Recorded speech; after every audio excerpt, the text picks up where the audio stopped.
New York State, some lawmakers have recently introduced a measure intending to protect children on social media platforms. Today, our New York Capitol correspondent, Elise Klein, talks to lawmakers about where they see these new bills heading and what potential impact there could be for children.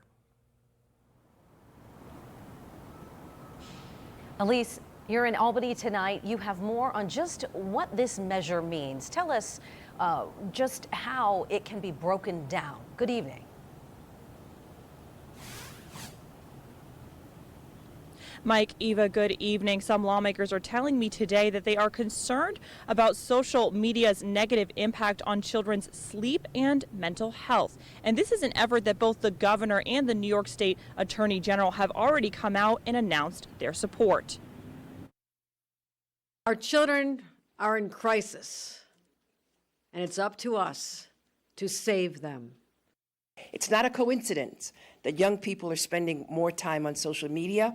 Social media platforms manipulate the content children see online to keep them on the platforms as long as possible. The two bills intend to restrict addictive features on social media platforms that can cause harm to young users and prohibit online platforms from collecting, using, or sharing personal data of anyone under the age of 18 without consent.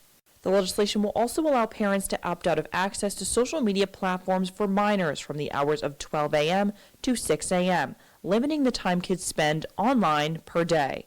Senator Andrew Granard, sponsor to both pieces of legislation, says these bills go hand in hand to combat big tech companies who he says make money from ads and feeds that keep kids on their screens for long periods of time. I'm a father of two young children. I don't want to raise them in a world in which big tech can profit off of the mental health of my children. Full stop. The legislation will only impact social media platforms with feeds made up of user-generated content.